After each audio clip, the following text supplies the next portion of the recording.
Standing in my office at 7 in the morning, organizing client files for the week, I never expected my 3-year career to shatter in a matter of seconds. Chloe Vance burst through my door like a hurricane wrapped in high-end designer clothes, her face contorted in absolute fury. She pointed a manicured finger at me and demanded my immediate firing, claiming I had deliberately disrespected her at the Children's Hospital charity gala the previous night by remaining seated while she passed my table. I stood there in complete shock as her spiteful words hung in the air, realizing 3 years of endless overtime, weekend sacrifices, and building our international division from scratch meant nothing compared to one woman's bruised ego. I had taken our foreign portfolio from 2 modest accounts to 47 major clients. Yet my entire livelihood was being erased because the CEO wife felt I had not bowed quickly enough to her presence. The bitter irony of the situation went far deeper than Chloe could ever imagine, starting 8 months earlier when I took on a high-paying private tutoring gig to accelerate my student loan payoffs. Having spent 2 years studying in Asia during college, I was fluent in Mandarin Chinese and deeply understood the intricate business customs that standard language courses completely overlooked. I had applied for a secretive home tutoring listing using my maiden name, wearing glasses and subtle clothing to blend seamlessly into the background. My student turned out to be Chloe herself, though she introduced herself simply as Vance and treated me with cold condescension from our very first meeting in her lavish penthouse. She demanded to become conversational in Mandarin within 6 months for high-level contract negotiations, making it clear she expected me to use service entrances and fetch her coffee like a common servant. I swallowed my pride for $600 a week, keeping my head down while guiding her through basic tones and simple phrases. As the months progressed, I discovered Chloe was attempting to orchestrate a $50 million joint venture with foreign investors, while pretending to be an internationally cultured businesswoman to her husband and social circle. In reality, her grasp of the language was utterly terrible, requiring phonetic cheat sheets for every basic word while she bragged about how easily she fooled her inner circle. Meanwhile, at my primary corporate job, I was quietly closing real multi-million-dollar deals with foreign executives every single week. The first major crack in her elaborate facade appeared 6 weeks before my termination, when Chloe completely panicked during a mock presentation and broke down over her inability to understand core concepts. Beneath her unbearable arrogance was a desperate need to be viewed as a legitimate business mind rather than just a wealthy trophy wife. Feeling a rare moment of pity, I promised to write out phonetic scripts for her entire presentation, agreeing to keep our intensive coaching sessions strictly confidential. Our endless practice sessions paid off enough for her to recite a static script smoothly, though she remained utterly clueless about the actual meaning behind the sounds coming out of her mouth. During our final meeting, she boasted about attending an upcoming charity gala where she intended to showcase her language skills to the city elite. My heart sank when I recognized the event name, realizing my company was a major sponsor and that our paths were bound to cross. At the gala, I wore an elegant evening gown, styled my hair up, and wore contact lenses, making me look completely different from the conservative tutor who quietly visited her penthouse. Sitting at our corporate table alongside senior executives, I spotted Chloe across the ballroom, holding court in a silver dress alongside the man I suddenly recognized as my company's CEO, Arthur Vance.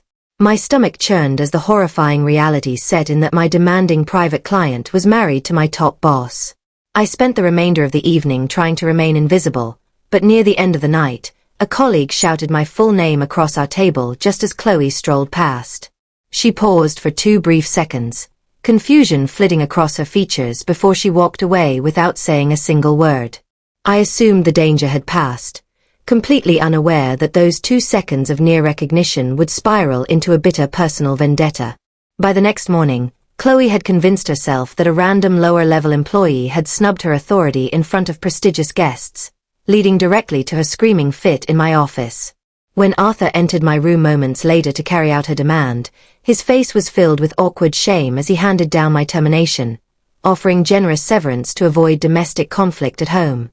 Realizing I had nothing left to lose, I opened my laptop and forwarded Arthur a series of recorded video files from our private study sessions to clear the air.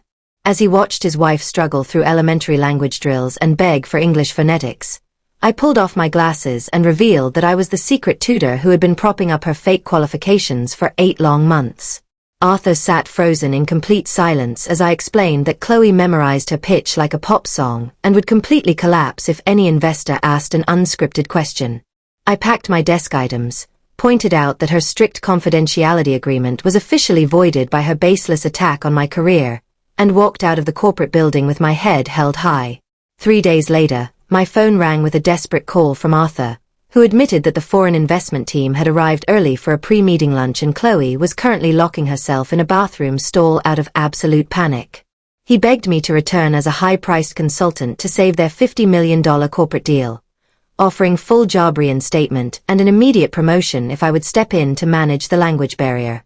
I agreed strictly to protect my former team members whose jobs hung in the balance, arriving at the conference room just as the foreign delegation settled into their seats. Chloe stared at me in sheer terror as I effortlessly greeted the lead investors in fluent Mandarin, taking command of the subtle cultural nuances that immediately put the visiting executives at ease.